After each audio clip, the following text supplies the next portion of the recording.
being the fastest quarterback you've never seen. I'll be right back. There's no quicker way to get into DFS.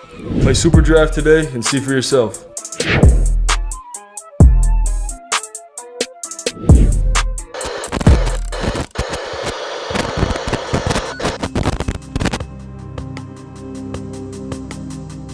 We're behind. They're all fired up.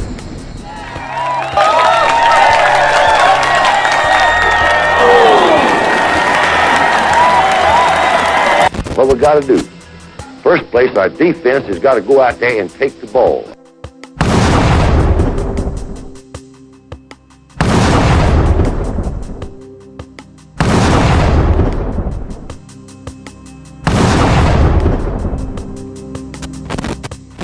Then when we get the ball, we got to have 11 people that's going to do their job and try to score every time you get the football.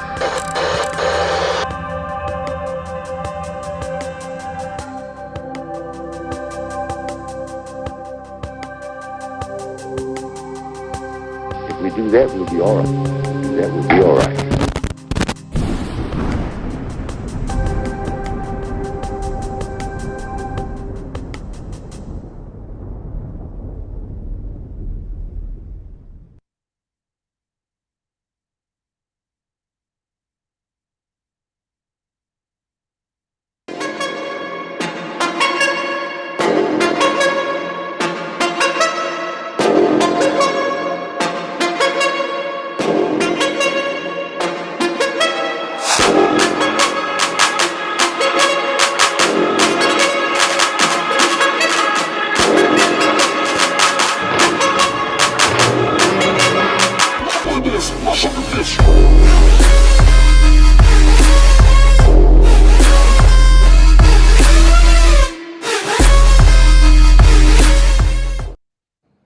Happy Monday, everybody. This is another edition of Football University with me, Matt Caddell, former University of Alabama wide receiver.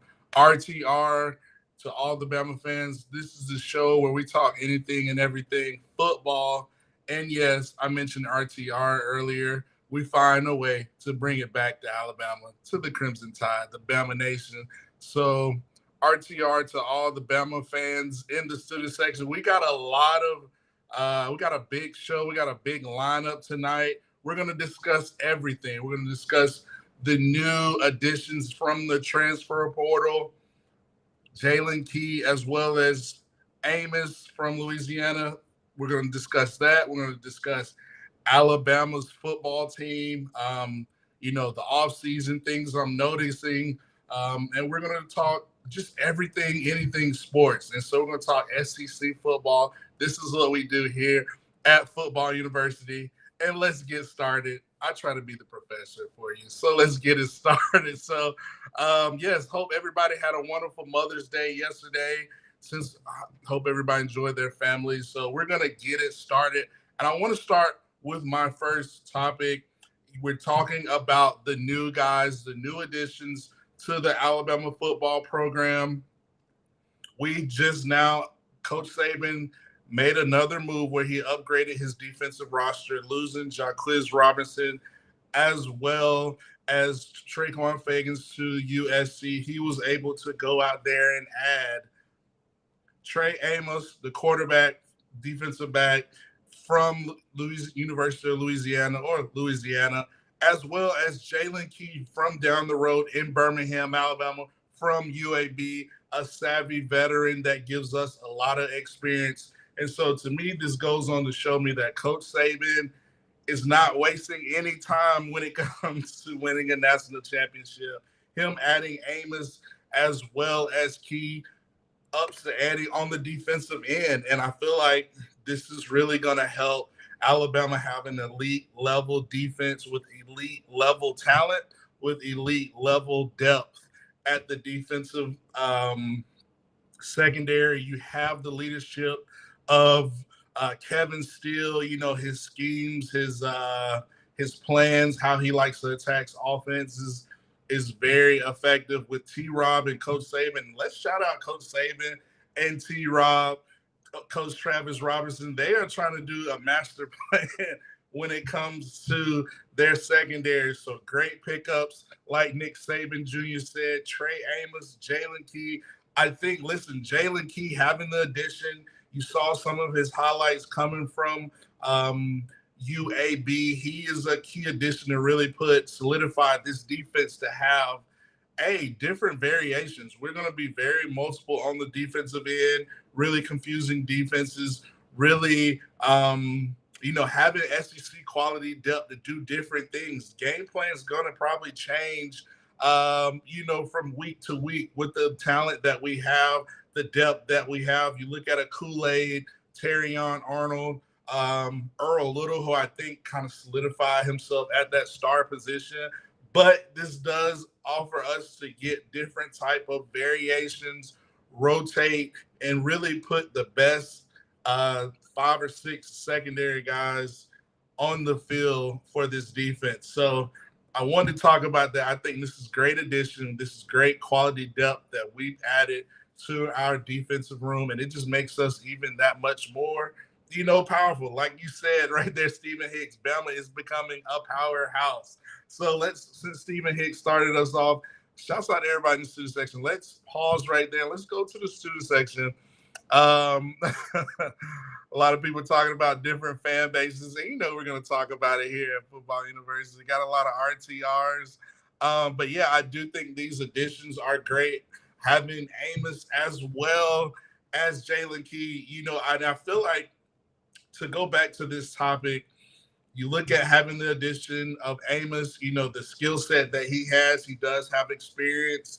He's coming in, as well as Jalen Key. These guys did not run for competition. They said, listen, I'm coming to Alabama and I'm coming to compete. And I like that. I think coming to Alabama, you have to kind of have a different type of psyche, a type of mentality, more of that tenacious dog type of mentality, to really be successful and compete at a high level. And so these guys came in and they signed, they're here in the off season. Now it's time to go to work.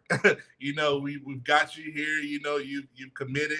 Now it's time to compete. And I think it's important that all of these secondary guys, I mentioned earlier how we need to build chemistry, camaraderie on the defensive end, as well as holistically from a football field, from a football team perspective this offseason. And I say that because I feel like teams who build chemistry off the field tend to have that better chemistry going even more so into fall camp, into the season, from the high school level, the professional level, whether it's the NFL, as well as the collegiate level. So I think it's, like I mentioned earlier, now it's time to get to work. And I think it's important for, Amos and Malachi Moore and Christian Story, Kool-Aid, these guys, DBs, they need to be working in the offseason, working on their footwear, working on their, ball skills, being able to communicate better, continue to improve. So I think this is a great move. So I mentioned Kool-Aid. So let's pause. Let's go to the student section. Y'all, so great point right here.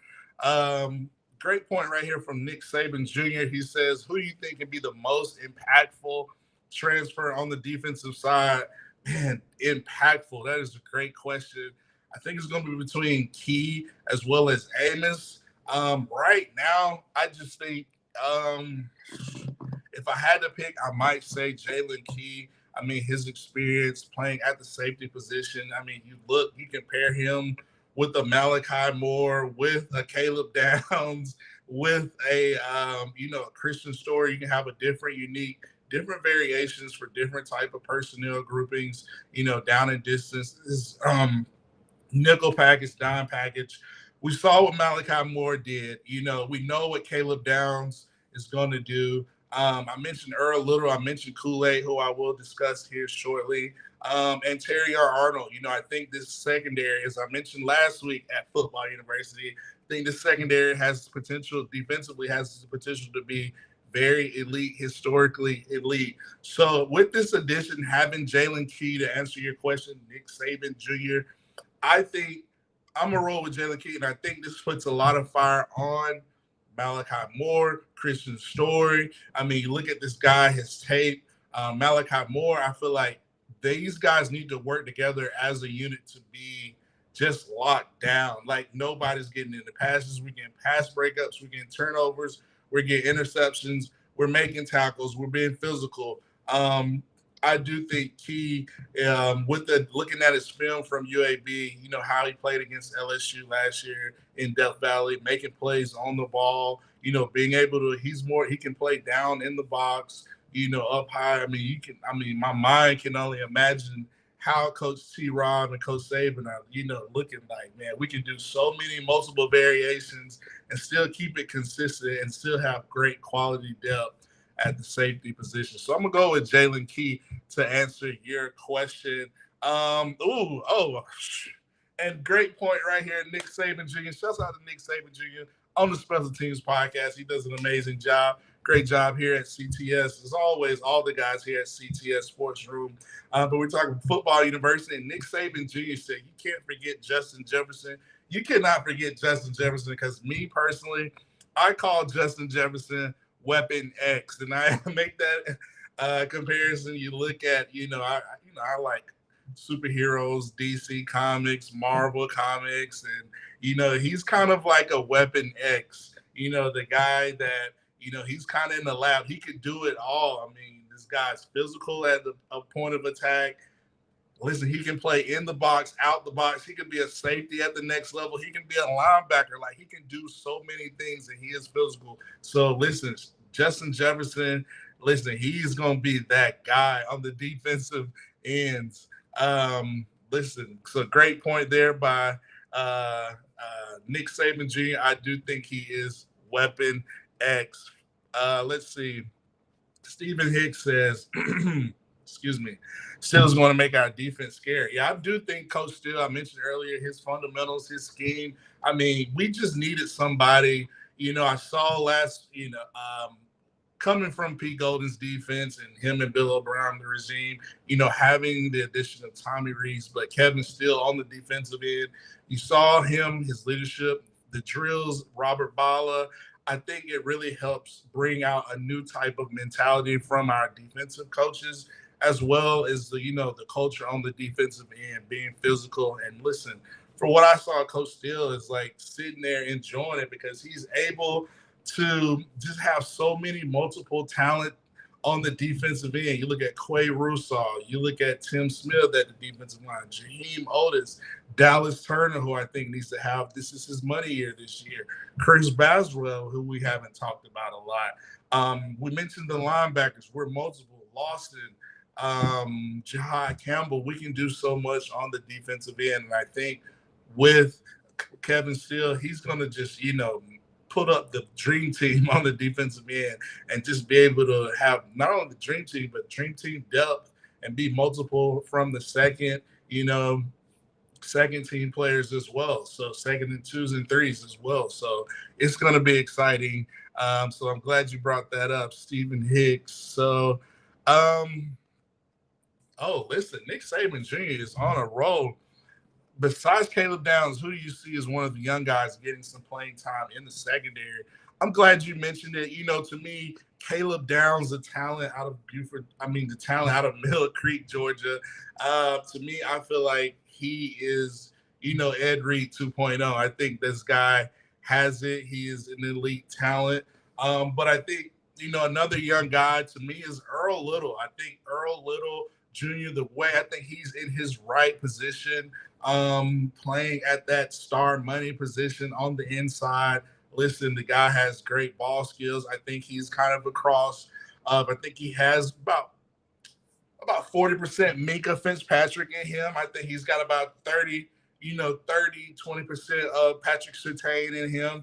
And I think, the rest of is kind of him. So I think he's kind of a combination, a variation of those guys. But I think he has elite ball skills. He has elite cover skills on the defensive end. I think he is right there at that position. I know we can have depth, having different guys, you probably can rotate, do different things on the defensive end. But Earl Little, for me, I think this guy is elite on the defensive end. So to answer your question, Caleb Downs and Earl Little Jr. are my guys. And, you can't sleep on Jake Pope. I think Jake Pope, mentioned Buford High School earlier. I think he has a lot of upside. He had the hard hit versus hitting Jermaine Burton in the spring game. So Jake Pope's Brayson Hubbard, that guy's the talent out of Mississippi. He came in, filled the run. I just think we're getting a lot of guys that can make our defense scary, and it's important that we work together as a unit and push each other. Let's push each other. Let's make each other better. And I think if we do that on the defensive end, our defense can be historically dominant and take us to the national championship. So yeah, let's stay right here. Y'all got some great points in here. Nick Saban G says weapon X. Yeah, Justin Jefferson, he is my weapon X. We're gonna coin it here at Football University with McAdell. That is my nickname for Justin Jefferson, Weapon X. I gotta keep it fun. Listen, Jeff Stapleton is still highlighting our defense. Listen, our defense is something, in the spring game, they were physical. It looked like an Alabama defense for me, to your point, Jeff Stapleton. Watching the spring game, it was like, wow, it's like a blast from the past, looking at all those older Alabama defenses. It was like, wow, we were physical at the point of attack, a lot of tackles for losses, getting pressure on the quarterback. Schematically, we were physical, we were attacking, but we were, playing with poise, being smart and not showing too much, but being simple at the same time and effective. Just having so many great playmakers, dynamic playmakers on the field. I think that's important for us. So, yeah, our defense is smothering. And I mentioned our offense. Our offense, what's going to be important for our offense, luckily they're going against the top defense each day in practice. They're going against the top defense each day in practice. So, it has been videos circulating. I do want to pause right here and discuss about this regarding the Alabama Crimson Tide, that I'm glad to see the guys building that off the field camaraderie and chemistry. I'm seeing videos of Jalen Milroe working out with the guys, Malik Benson, all those guys in Florida. I think that is important to show not only leadership, but to build that unity, that team chemistry. All it does is going to help. Seeing Ty Simpson work in the offseason. So, I mentioned Kool-Aid, seeing him work with drills, training with all-in-one training. Shouts out to Justin Woodall. All-in-one training, one of the top DB trainers. Like, he's in the top in Birmingham, in the Southeast. Listen, all-in-one training does a great job. But I'm glad to see these guys in the offseason staying focused, putting in that work and building that camaraderie. So, I mentioned Jalen Milroe. I know he's down there working with the team, building that chemistry and that camaraderie. I still think it's important that Jalen Milroe, kind of still focus on a few things while he's down there, working with these guys, getting balls up. I think it's important. He's, still working on his QB mechanics. And when you mentioned Jalen Milroe, I'm going to mention Jalen Hurts. We're going to get to him. But, one thing about Jalen Hurts, what made him so effective this past year, was his deep ball accuracy with that Philadelphia Eagles fly offense. So I think that's important for Jalen Milroe. If he wants to take the next step and really take this QB job, he needs to work on his down the field accuracy, mid-game accuracy, short game accuracy, ball placement. I think if he does that and continues to improve, that can help him.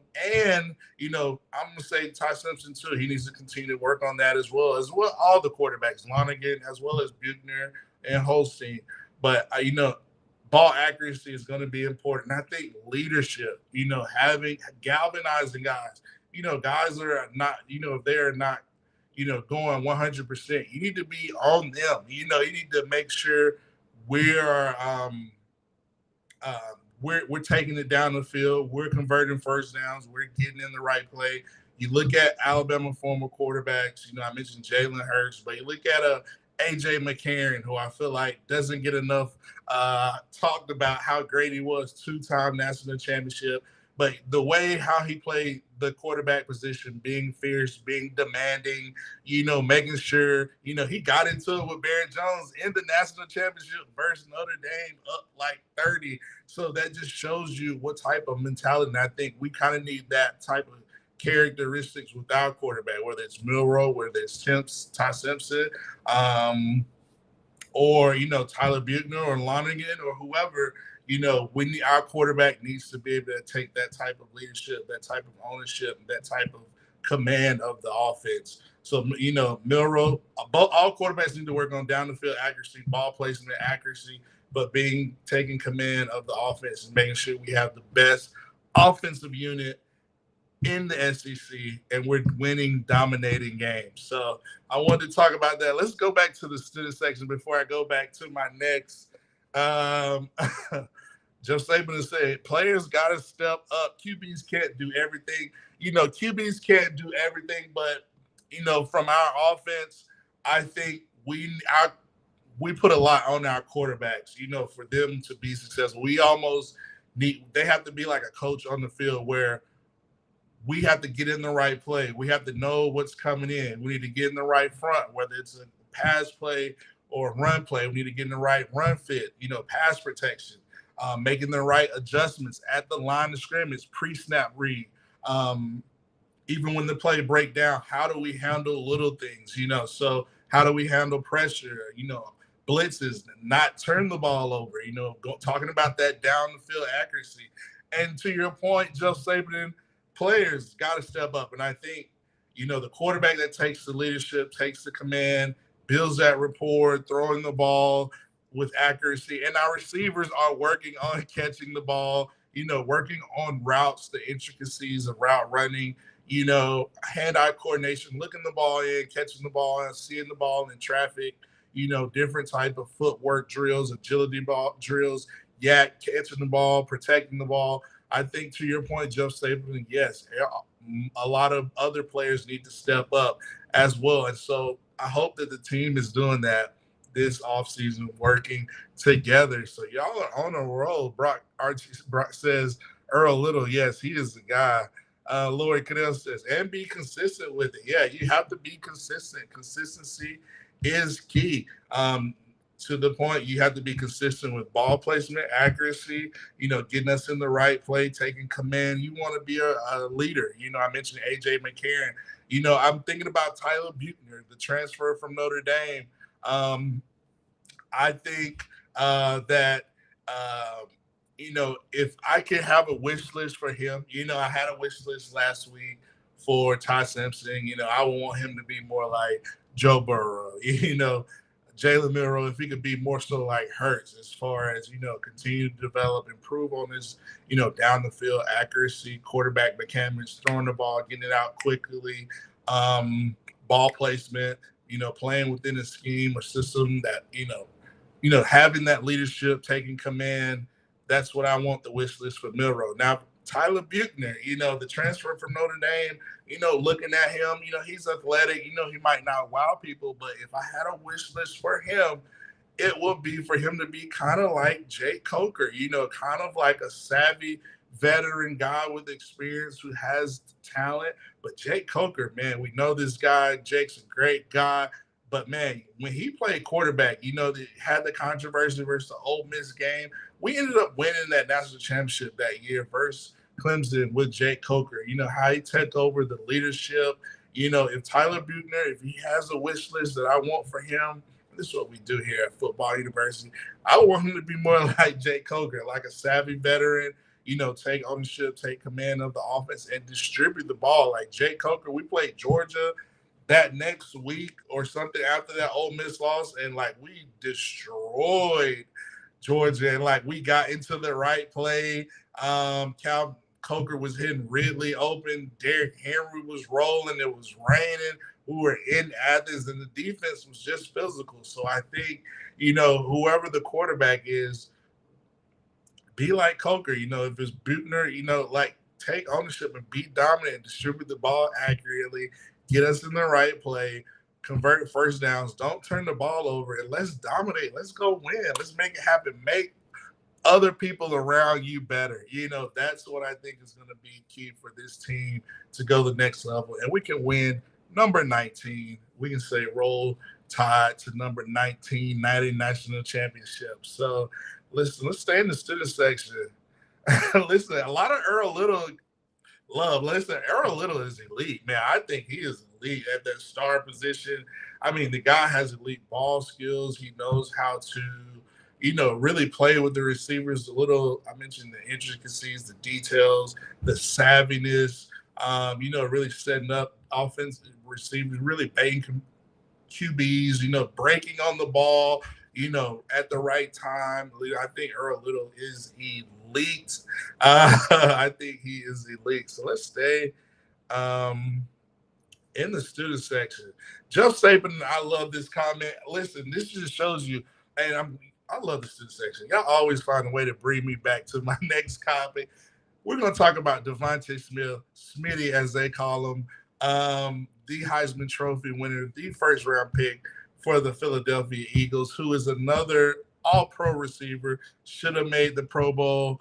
Him and Jalen Waddle, they are all pros in my book because they play with number ones. It's like they have two number ones. You mentioned Devontae Smith with the Philadelphia Eagles. Him and Jalen Brown are like two 1A and 1A combination. And you look at the Miami Dolphins down there on South Beach, Tyreek Hill, Jalen Waddle, that's a 1A and 1A as well. So I think those guys should have made the Pro Bowl. But, Devontae Smith, to your point, Joe Saban, shows the type of work ethic Devontae Smith had, what type of demeanor he had, what type of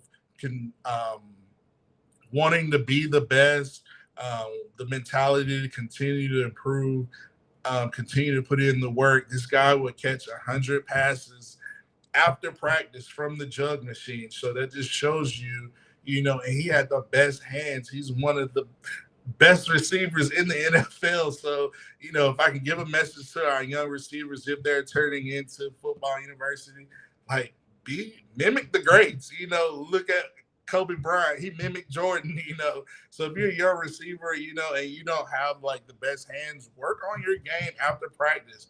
Work on it in the off season, in your spare time, catching the ball, like different things, hand-eye coordination, work on your game. That way you have that right demeanor. So when we go out this year, we can be effective. You can be, sky's the limit. You could be just as successful as Devontae Smith, but we want you to put in the work. So great comment right there by Jeff Stapleton.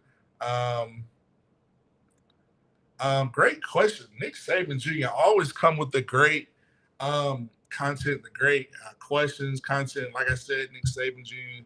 on the CTS-Sports Room. He has a special teams podcast, and he does a great job. So shouts out to Nick Saban Jr. I love this comment right here. As a former receiver, Matt, should we be concerned about the wide receiver position? I wouldn't say concerned, but I will say we need to be aware that we need to put our best pass catchers out there. You look at, to me, and I mentioned Tyreek Hill, Jalen Waddle, and I'll come back to Devontae Smith and Waddle. We're going to discuss that. That's what we do here at Football University. But if I had a wish list for our young receivers who I would kind of want them to mimic, you look at Jalen Waddle and Tyreek Hill, those speed, quick, in their middle of the field guys that can get open at the intermediate level, as well as they can take the top off the defense from the middle of the field, as well as outside the hatches. They can, if I had a wish list for Isaiah Bond and Kobe Prentice, I would want them to be utilized, or for them to be like Tyreek Hill and Jalen Waddle. If we can kind of have them be our Tyreek Hill and Jalen Waddle, and I say that when we work the middle of the field with those guys and quickly and, work outside, quick, intermediate stuff, taking shots deep. So that would be my wish list for our young receivers. But I think, to answer your question, Nick Saban Jr., our receivers, I think we just have to be aware that they need to work on their develop catching the ball, running routes. We cannot afford dropping the ball. we need Ja'Cory Brooks to have no more drops this year. Like he just needs to be lead because this is money year. He needs to, if he's trying to go to the NFL, like this needs to be his year. I think having the addition of Malik Benson, I think he's going to be our impactful receiver. I think he's going to have a Jameson Williams type impact on that receiver room, on our offense. I think Malik Benson, I think he's just really consistent. I think he's just a ball player. It looks like him and Miro got some rapport, some type of chemistry. So I think, but you look at, I mentioned Kobe Prentice and Kendrick Law and Isaiah Bond. I think Kobe Prentice and Bond needs to be our Waddle and Tyreek Hill. And I think Kendrick Law needs to be our Debo Samuel. I say it all the time. If it's me, I'm an OC, and I can tell Tommy Reese, I'm like, listen, Kendrick Law, use him like Kyle Shanahan for the San Francisco 49ers. He uses Debo Samuel. Just different, put him at running back, put him at receiver. He could do it all. And you look at it in Emmanuel Henderson. I feel like if he consistent, I know we mentioned earlier, being consistent, I think he has a lot of upside. We can use him, a lot of jet sweeps, those type things with his background. Being high school top running backs coming out of Alabama. So, yeah, you look at those guys. You look at Hale, Hamilton, the young guys, Burton. I think it's important that he needs to stay focused and continue to develop, work on his craft. Don't get caught up into all the other external factors, as Coach Saban would tell me. Focus on your game, improve as a receiver. Be like Devontae Smith. Catch 100 passes before and after practice. Like, only thing it's going to do is help you get better. Like, be dominant. Be that guy. Push yourself. Be internally motivated to be dominant. So, great comment, Nick Saban Jr. We're going to stay in the student section. Y'all are rolling. Icebox says, defense puts a smile on my face. It does for me, too. Seeing Kevin Steele on the sideline, having, kind of his savviness and just being able, having the history and experience with Coach Saban, know how Coach Saban wants to run his defense, winning SEC championships, being physical at the point of attack, being dominant up front, but then the effect he has on the young coaches like a Freddie Roach or Robert Bala, T-Rob, Coach Saban, Coach Holzer. I think, he's setting the tone, setting the mindset, and getting, he's more of an energy juice, rah-rah guy, and I think that just helps our defense. So to see Alabama be physical, it just brings a smile on my face too. So I'm excited to see the Tide roll this year on the defensive end. So let's yes, you mentioned Tony Mitchell. So yeah, Tony Mitchell, he could have been great. I wish he didn't get in trouble. We know, I think the latest I've heard is that he's, the legality, I think he's working on, trying to return. But, Coach Saban, he kind of had to do what he had to do. You mentioned Tony Mitchell. We don't know what the legality, what he has to do to get his stuff resolved in the courtroom. We don't know how long he's going to be out. We lost Jaquez Robinson, and we lost Traquan Fagan. So you look at Coach Saban, T-Rob, they felt the need to get, elite talent and upgrade their roster, but get great fit guys, I believe, that fit their scheme and what they like to do. And great, I mentioned the type of mentality that they have, that high competitors, they want to come in and compete. I think they need to come in and compete and help make that whole secondary unit elite. That way we can be dominant on the defensive end. So, yeah, I think to your point about Tony Mitchell, I think Coach Saban adding Amos and Key, I think that helps with a lot of depth concerns on the defensive end. So let's stay in the student section. Y'all are rolling. G Bama Boy says, I'm not worried about Law, Benson, Bond, or Brooks. Yeah, I think those guys are elite. Bond, Law, Prentice, Shaz Preston. I want to see what he's going to do. It's going to be interesting. So it's going to be interesting. I'm glad to see. Stephen Hicks says, I can't wait when we hit each other instead of stop hitting each other, hit another team. I know. First game, I believe we played. I don't know who we played the first game. I should know that. But I know week 2, that Texas game is going to be, that game's going to be crazy in T-Town. But I want to know, is it going to be on, Fox college football kickoff with Joel Klatt, who's just be hating on Alabama? Or is it going to be on, CBS with Gary Danielson? So that Texas game is going to be crazy. So let's go to my next topic.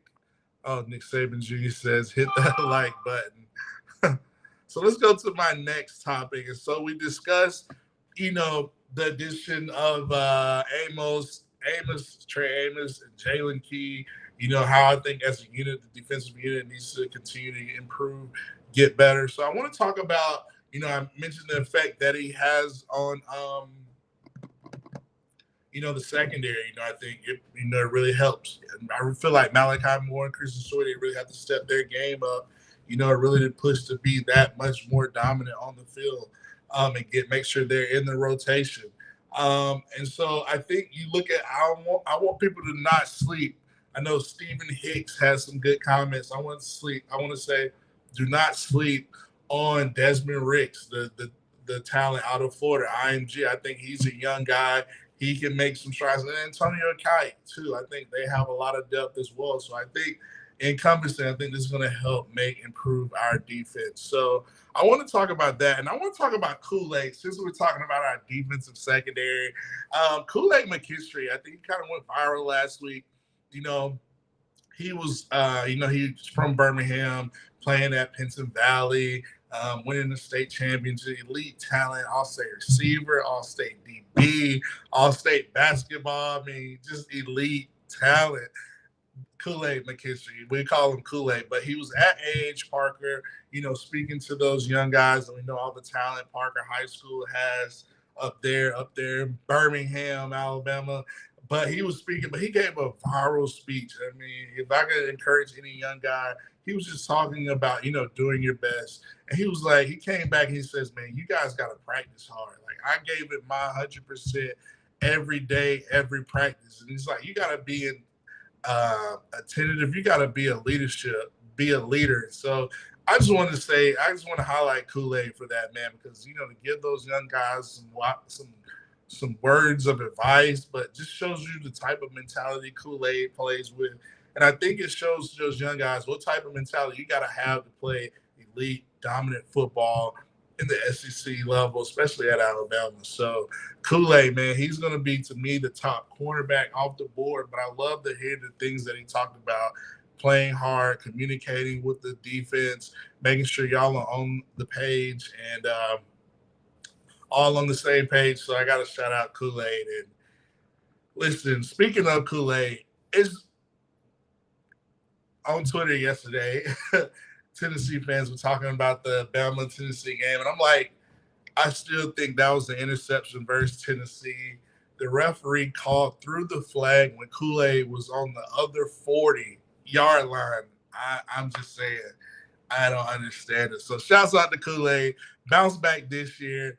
Roll Tide, we owe Tennessee. All you balls, we're coming. We're going to bounce back. So speaking of the balls, so let's get into the SEC conversation. We mentioned Alabama. I think it's important that Alabama is dominant, coming out the SEC West. And I've always said this from the past couple of weeks here at Football University, that the SEC West is always much more dominant when Alabama and Tennessee are like really going at it. Like, to me, that just makes them that much more dominant. So early odds came out from Vegas Insider about the college football playoff. And I got some initial thoughts about it.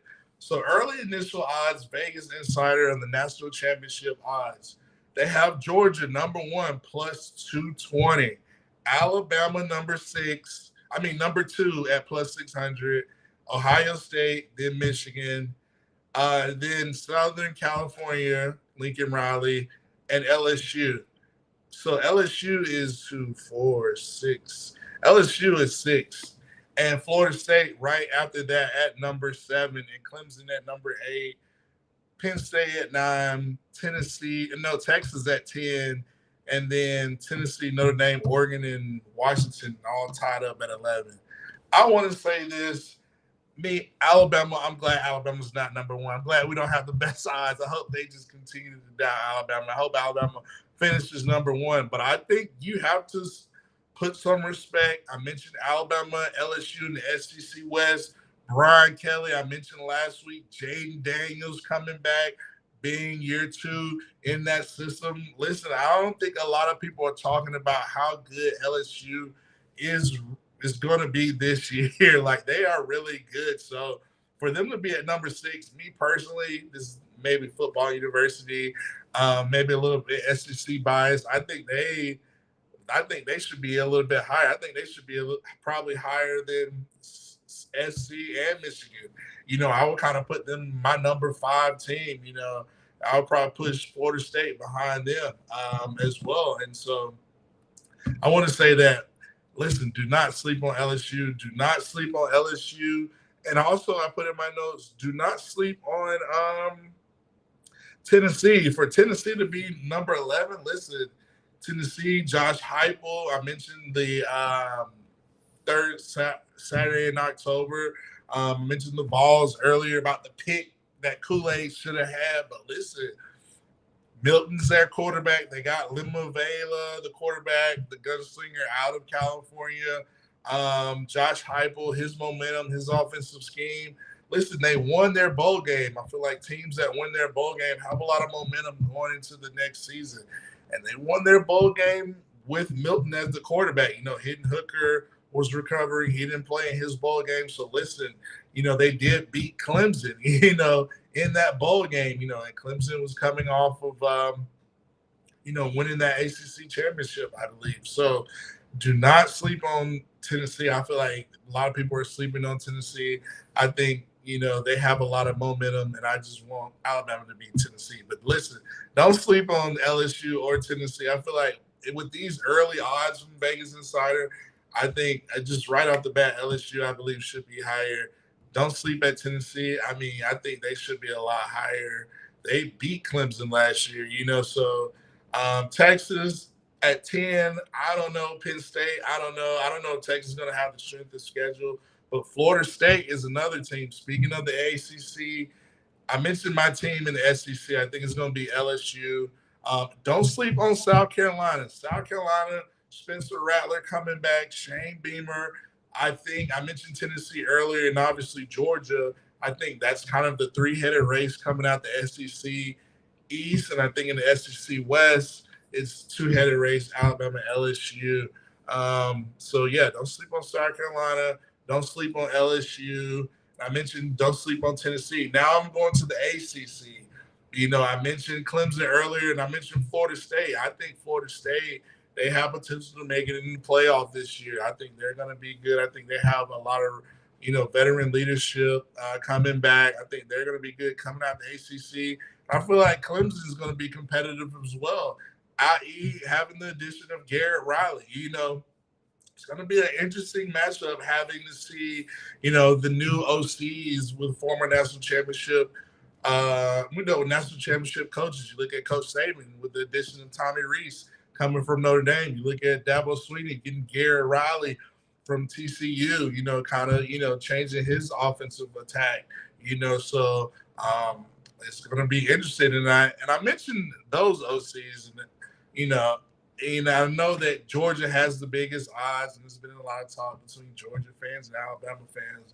But Georgia, they lost Todd Monken, their offensive coordinator, to the Baltimore Ravens. And for me, they hired Mike Bobo, and I don't know if that's a wow hire for me, looking at the history of Mike Bobo. So that's why I say in the SEC East, do not sleep on Tennessee and South Carolina winning the SEC East. So I want to discuss that because that's what we do here at Football University. So let's go to the center section. I know y'all are going crazy. Roll Tide, roll. Let's see what we got in here. Wow. Don't sleep on Bama's defense. Okay, we know that, Joe Stapleton. Um, don't sleep on Bama, period, Cindy Reed. I know, right? Brock Lesnar. What's up, Brock? How are you? One of my old co-workers, Brock. This is always good to see you. RTR. Shouts out to all my good co-workers. Darren Kelly. Shouts out to all the Bama fans. All of you in the student section. Let's give you all a round of applause. Thanks for tuning in, Football University. But yeah, Tennessee and LSU. Listen, don't sleep on them. But like you said, they do have a major, you know what, coming. And I think ever since I keep going back to Coach Saban because this is the GOAT. And speaking of Coach Saban, let's pause right there. I think it's important that Coach Saban, I mentioned David Pollack, how he's, doing the national championship game, I think lit a fire internally in Coach Saban. But I think with that being said, I think it's important that Coach Saban, if you're listening to Football University, I think it's important you show college football why you're the GOAT still. Like, go back there and come back this year and win the national championship and do it in a dominating factor. Bama's defense, all the depth, just being dominant, running the ball, being physical up front, both on both ends, big and physical on the offensive end as well as defensive end, and utilize our running backs. So yeah, I hope Coach Saban is being dominant and we whoop up on Tennessee and LSU. So Bama get back to winning championships. So let's stay in the student section.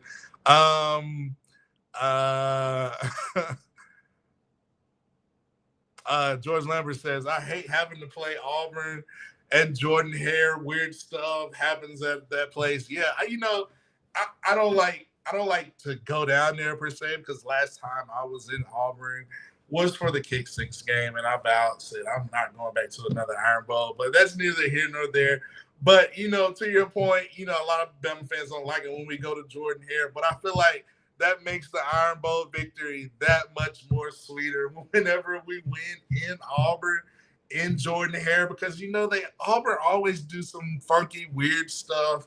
Whether they'll water the field before the game and have the field all slippery and all weird. They got that funny mojo going, especially when it comes to the Iron Bowl in the state of Alabama.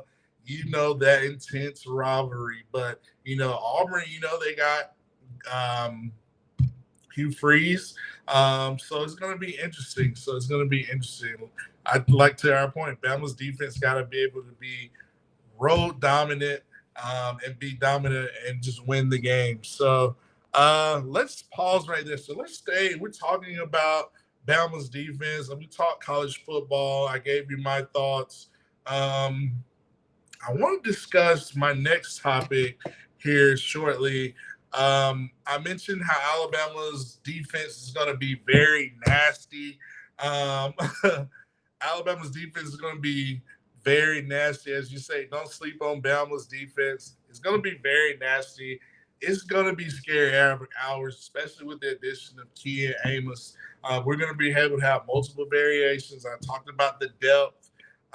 So I think Saban, he's going to be in his bag. I think Saban's going to be trying to put one of the best defenses out there, historically good. You look at Kirby, the past couple of years, his defenses have been really good. So I think Coach Saban is putting together a defense this year that's trying to be even that much more historically good and dominant.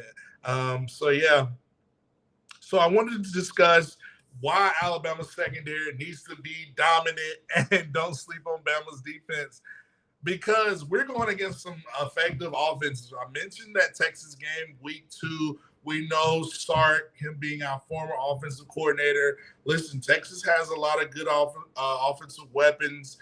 Quinn Ewers, Worthy, he gave us fits last year. So our secondary is going to have to be that much more dominant because we're going against the lights like Texas, their receivers with Sark. So we need elite defensive in the secondary as well as in all levels, up front, the front seven, as well as the linebackers, as well as the secondary. So not only will we be going against Texas wide receivers and Sark, we're going to be going against LSU's wide receivers. Jaden Daniels, I talked about them. Brian Kelly, what they like to do offensively. I think they'll have a little bit more explosive offensive scheme coming in year two. So we got to be prepared for them. But I mentioned earlier that UT, we got to be prepared to stop Tennessee in that offense. Josh Heupel, that momentum, that spread scheme, we got to be able to make adjustments. We got to be able to have better fits, get pressure on the quarterback, and just be dominant. So our defense, especially our secondary, has to be elite going against that Tennessee offense led by Josh Heupel, as well as wide receivers with Coach Sark.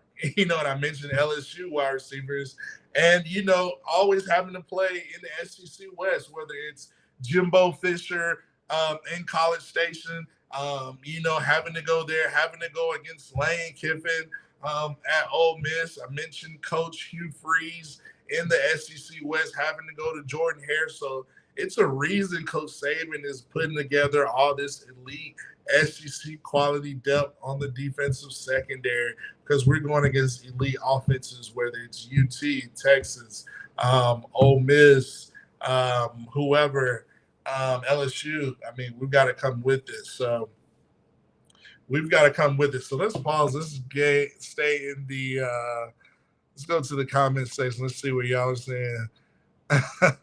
Let's see. Joe Saban said, we're playing Georgia in the SEC championship game. Better make it to the SEC with that cupcake schedule.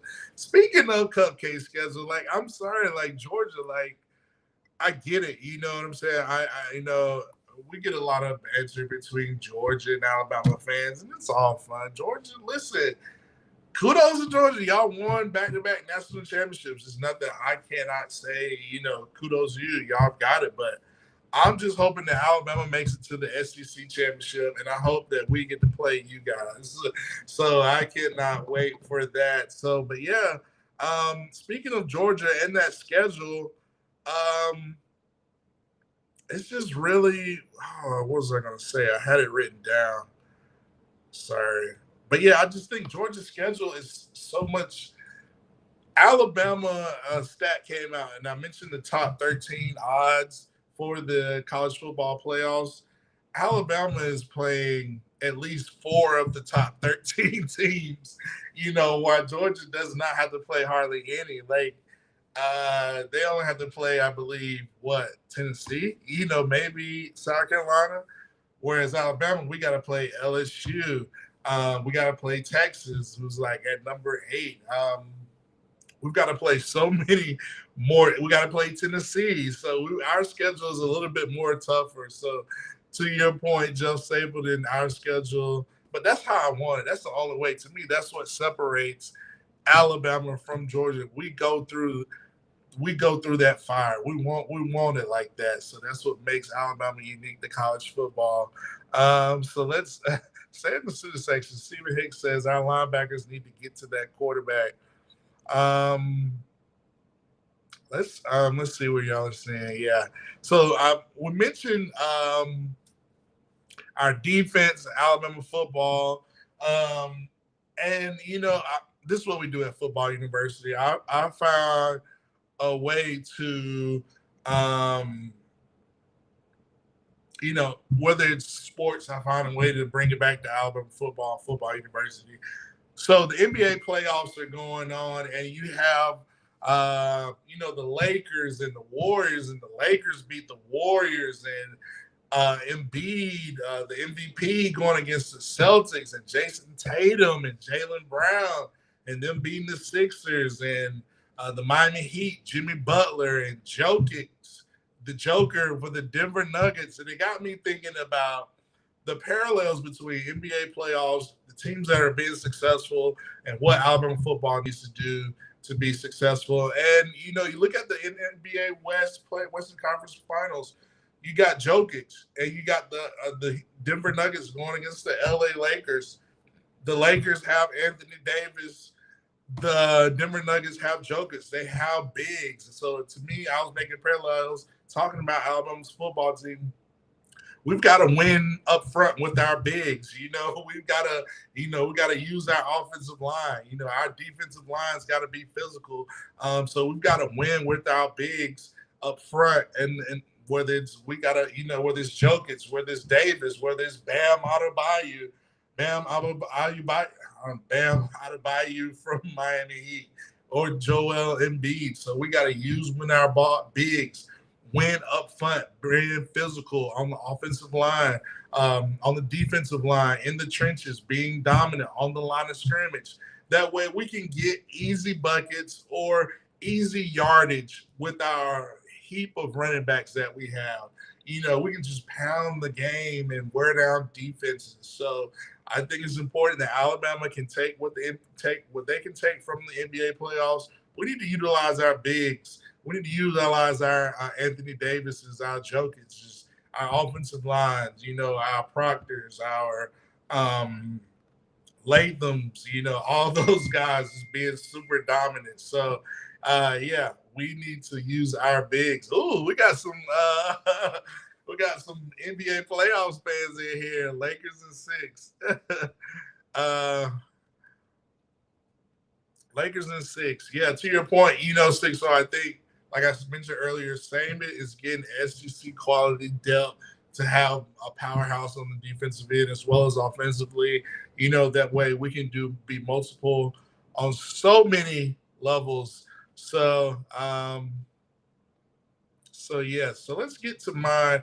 I wanted to talk about the NBA playoffs. That way we get easy buckets, easy drives, running the game, pounding the ball, middle of the field throws to the tight ends, to the, whether it's Bond or Prentice, intermediate throws, we can make it happen and get to the championship like the Lakers, or as the Nick Saban Jews just said, Lakers in 6.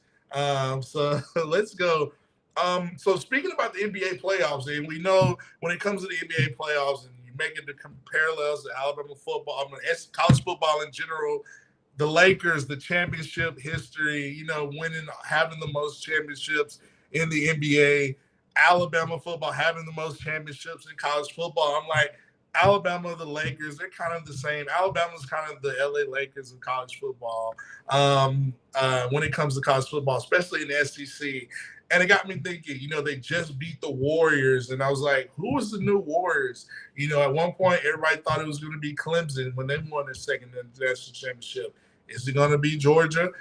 We never know. So it'll be interesting to see who are the Warriors. But I still think Alabama is the Lakers because of the championship, the prestige, the purple and gold, the crimson and white, the championships, Dr. Jared Buss, Bear Bryant, Magic Johnson, Jalen. I mean, the parallels go on and on. So I wanted to discuss that. I discussed that SEC schedule, all the quarterbacks. I think we discussed everything. So let's continue the show going while we're hitting it.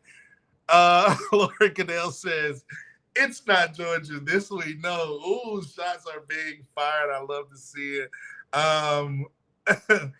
Listen, they're calling Georgia's Natty Cupcake. Wow.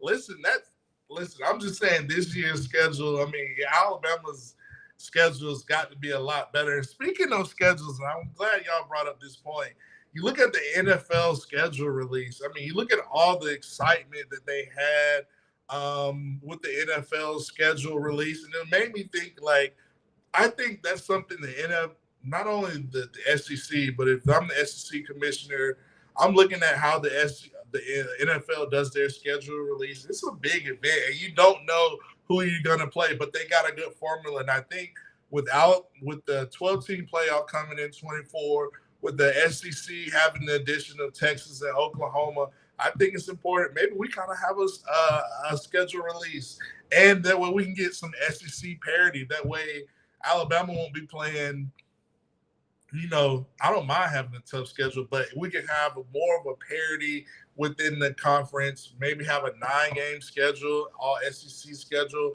I think that would be cool to have. We can have more parity. That way we won't have these weak schedules over here where our strength of schedule is just crazy. But I love having the strength of schedule. I love having to beat Tennessee. I love having to beat LSU.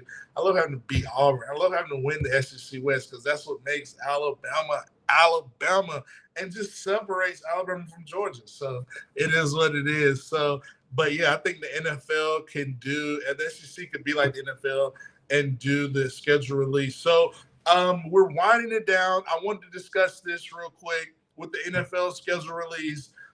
Speaking of Jalen Hurts, I got to give Jalen Hurts his flowers. The guy graduated with his master's degree. I mean, kudos to Jalen Hurts graduating from Oklahoma with his master's degree. I think you cannot speak enough of the kid. I mean, this kid has just continued to show how impressive he is, on the field, off the field, and being such an inspiration to young kids out there. So he's doing it the right way, keeping education at the forefront. To me, those things go beyond the football field, having that type of power. Listen, Jalen Hurts, we're proud of you here at Football University. And Jalen Hurts, with you getting your master's, I'm putting in the bid for you. You should run for president. Jalen Hurts for president. First here, I said it here first. I don't care which party he goes. I'm voting Jalen Hurts. This guy's a leader. He knows how to do things the right way. So Jalen Hurts, I want to shout out him getting his master's. That shows a lot of power, being able to continue on here, education, very inspiration. And I mentioned the NFL schedule release. They have NFL schedules released, and we have some interesting matchups. Speaking of Jalen Hurts, he opens up week 1 with Mac Jones versus the New England Patriots. And then I believe Tua gets to play Mahomes in Germany. That's another big matchup. Jalen gets to play Tua, I believe, week 11. That's another great matchup. We know Tua in the AFC East with the Miami Dolphins. He's going to play against Rodgers, I believe, on Black Friday. I believe we get Bryce versus Tua 1 week. The Panthers play the Dolphins. I believe it's a Thursday night or Monday night game. So we get some really cool, unique NFL former Bama quarterback matchups. So I'm excited to see Bryce, Tua, Jalen, Mahomes, Josh Allen, Burrow. I'm excited to see because that's what we do here at Football University. That is the show. I'm going to end on a few more comments. That is the show. Thanks for tuning in for another edition of Football University. Shouts out to all the student sections: Cindy Reed, Linda P., Stephen Hicks, Jeff Stapleton, 6-0, Brock, Holmes, everybody, Lori Cadell. Shouts out to y'all. Listen, enjoy your week. Hey, we're going to be back next Monday, same time, same place here at Football University with me, Matt Cadell.